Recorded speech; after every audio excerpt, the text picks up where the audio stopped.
আপনারা টাইটেল থাম্বনেলে যেটা দেখলেন, এই যে ৯০ লাখ মৃত ভোটার, নিশ্চিতভাবে আশ্চর্য হচ্ছেন। তবে আমরা যদি একটু ডিটেলসে আলোচনা করি বা পর্যালোচনা করি, তাহলে এটা কিন্তু খুব একটা আশ্চর্য হওয়ার বিষয় নয়। আমি যদি খুব সহজ একটা হিসেব আপনাদের দিই, দেখুন লাস্ট এসআইআর হয়েছিল ২০০২ সালে, এসআইআর হচ্ছে এখন ২০২৫ সালে, যেটা ২০২৬ হয়ে যাবে, মানে ২৫-২৬ এই সময়টার মধ্যে। এই ২৩ বছরে বা এই ২৩-২৪ বছরে প্রত্যেক বছর কত সংখ্যক মানুষ মারা গিয়েছেন একবার ভেবে দেখুন। যত সংখ্যক মানুষ মারা গিয়েছেন তাদের প্রত্যেকেই, আমার আপনার কথাই হিসেব করি না কেন, আমরা আমাদের বাড়িতে আমাদের ঠাকুরদা ঠাকুমা বাবা মা যারাই মারা গিয়েছেন, তাদের এই যে মৃত ভোটার তারা বা তাদের যে মৃত্যু হয়েছে সেটা কি ইলেকশন কমিশনে জানিয়েছি? কতজন আমাদের মধ্যে ইলেকশন কমিশনে জানিয়েছেন? অনলাইনে সেই নাম বাদ দেওয়ার জন্য তারা অ্যাপ্লাই করেছেন কি? করেননি, বেশিরভাগ মানুষই করেননি, আবার অনেকে করেওছেন, সেই সংখ্যাটা নেহাতই কম। ঠিক এই জায়গা থেকেই ইলেকশন কমিশনের কাছে যে ডেটা এখনো পর্যন্ত এসে পৌঁছচ্ছে, এই জায়গা থেকেই আমরা এই ৯০ লাখের একটা হিসেব পাচ্ছি।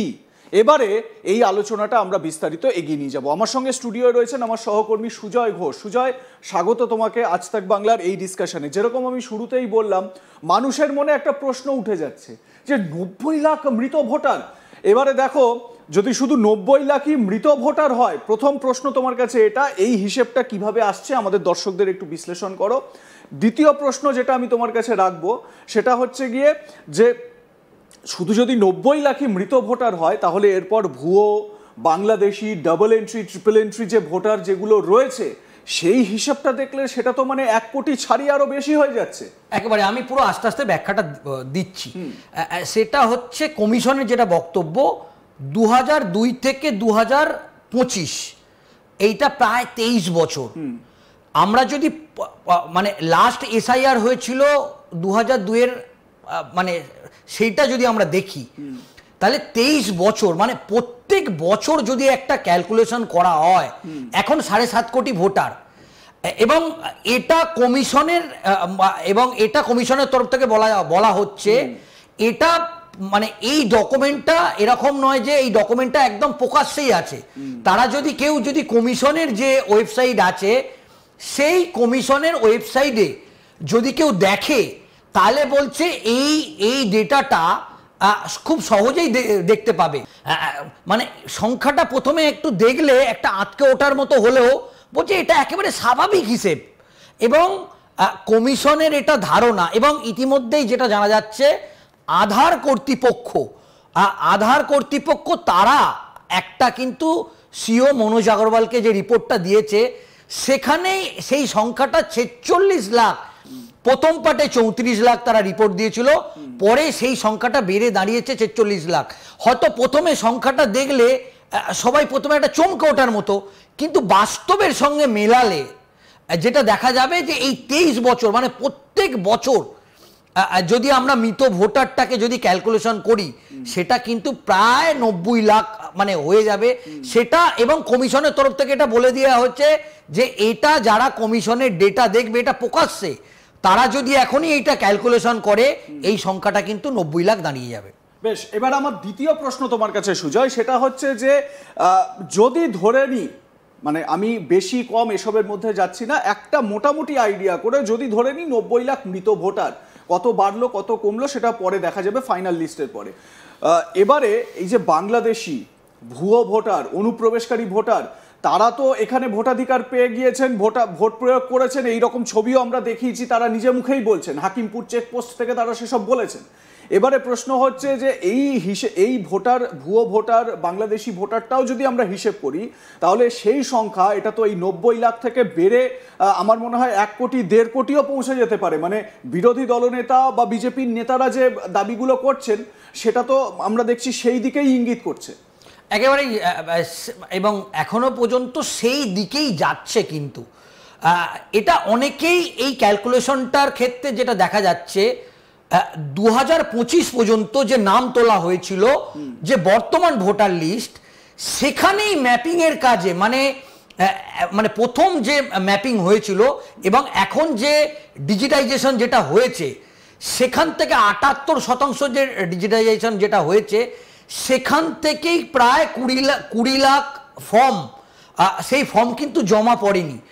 বর্তমান যে তালিকা এখনো কিন্তু 2002-এর যে তালিকা, 2002 থেকে 2025 পর্যন্ত সেই তালিকার কিন্তু এখনো পর্যন্ত সেই কাজ কিন্তু হয়নি। আমাদের খরচা তালিকা প্রকাশ হবে তার আগেই, তাহলে এখনই যেটা দেখা যাচ্ছে যে 20 লাখ ফর্ম জমা পড়েনি। তাহলে এবং এর একটা বড় অংশ যেটা 6.5 কোটি ছিল সেটা দেখা যাচ্ছে 10 কোটি।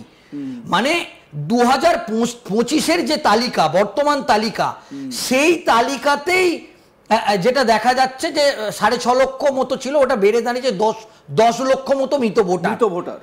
তাহলে যদি এই সংখ্যাটা যে আমরা 90 লাখের যে ক্যালকুলেশন দিচ্ছি, এবং কমিশনের আধিকারিক একেবারে স্পষ্ট বার্তা দিয়ে দিয়েছে যে আপনারা কমিশন এই ডেটাটা প্রকাশ্যে আছে, আপনারা যদি 2002 থেকে 2025-এর পর্যন্ত আপনারা যদি সেই মানে মিলিয়ে দেখেন, এটা আটকে ওঠার কিছু নেই, এটা প্রায় 90 লাখের কাছাকাছি হবে।